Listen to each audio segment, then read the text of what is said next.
city of Truro's last visit made Duck very proud of being Great Western. He talked endlessly about it, but he worked hard and made everything to go like clockwork. Trucks behaved well, and the coaches were all in line, and the passengers stopped grumbling. But the engines did not like having to bustle about. There are two ways of doing things, Duck told them. The Great Western way and the wrong way.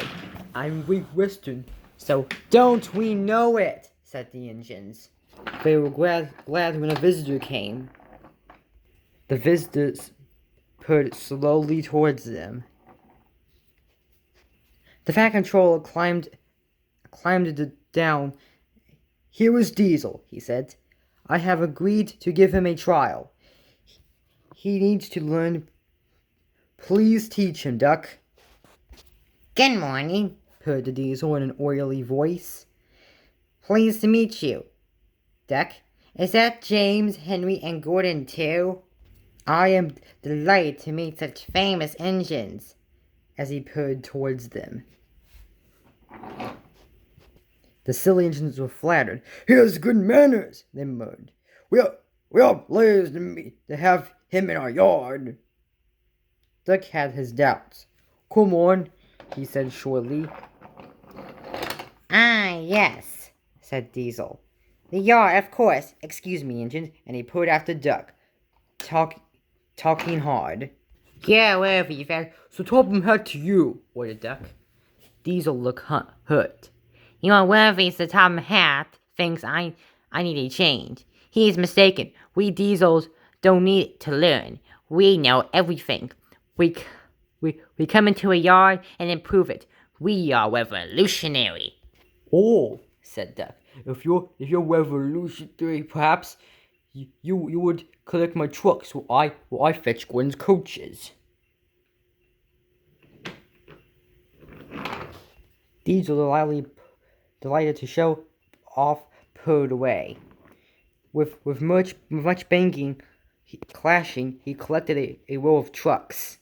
Duck left Gwen's coaches at the station, then came back.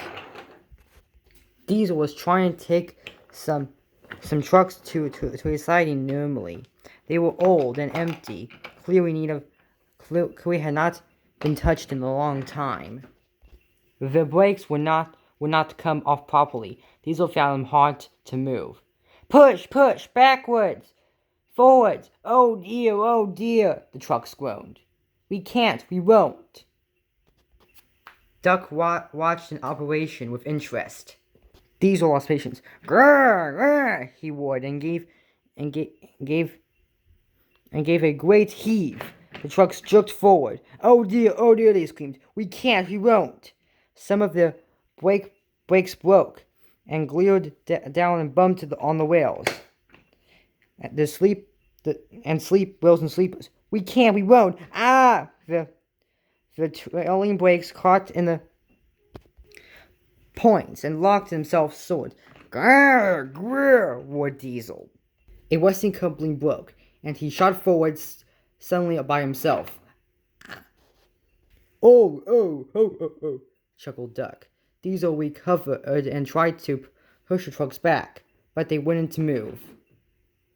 And he had to give up. Duck ran quietly round to where the other trucks all stood in line. Thank you for recognizing this Diesel, he said. I must go now. Don't you want this lot? No, thank you, Diesel grumbled.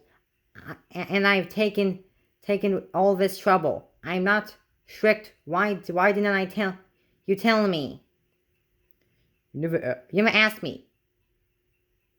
Besides, said Duck calmly, you were having such fun being reverse whatever it was, you said. Goodbye. All the trucks were laughing presently. He heard them sing. The songs grew louder and louder, and soon it echoed throughout the yard. Trucks are waiting in the yard, talking with an easel. Show the world what I can do. guilty buys the diesel. In and out he keeps about with a big black weasel. When he pulls the long trucks out, pop goes the diesel. Wah! He groaned and scuttled away and started sulking in the sheds.